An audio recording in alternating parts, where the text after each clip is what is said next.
yan sa bag ko. Bakit mo Ko ilalag? yung notebook. Bakit lalagay mo mga damit sa bag mo? Ay, pag kaya nataway, away na uli. Oh. Nataway kayo uli. O, anong gagawin mo? Babalik ko agad yung bisang ko sa bag. Tapos, saan ka naman pupunta? Titira na akong iba, hanap na lang ako ng papa sa kumama na hindi nataway. Ganap ko na lang ng papa sa kay mama, na ibang papa at mama. Opo, na hindi nataaway. O bakit ayaw mo na sabi ni papa? Nataaway na eh. Ayaw mo na nag-aaway ang mama at papa? Opo.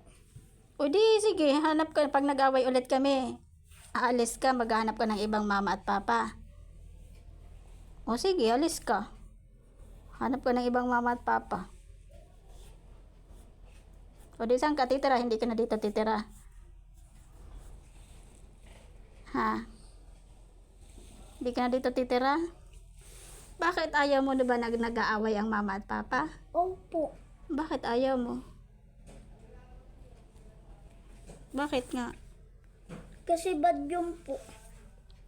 Bad yun? Opo. Bakit bad? Bakit nga bad? Minsan na hindi no nasusundo. Tapos nagagalit na agad. Sino? Si Papa. Ay, si Papa ang may kasalanan kasi hindi makapaghintay. Ay, yun tuloy. Natlakad tuloy si Papa. Ikaw na may kasalanan. Eh kasi nga may ginagawa pa ako, paano ko masusundo? May ginagawa pa nga ako dito sa bahay eh. E di tigilan no na ang ginagawa no. Tapos, Sunduin no na si Papa. Pagkabalik dito sa bahay, pwede no gawin ang ginagawa no. ganon. Opo. Eh galit nga ako kay Papa mo kaya hindi ko siya sinundo kasi nga galit ako sa kanya. Ba't ka galit kay Papa? Eh kasi hindi sumusunod sa akin, parang ikaw, hindi marunong sumunod sa akin.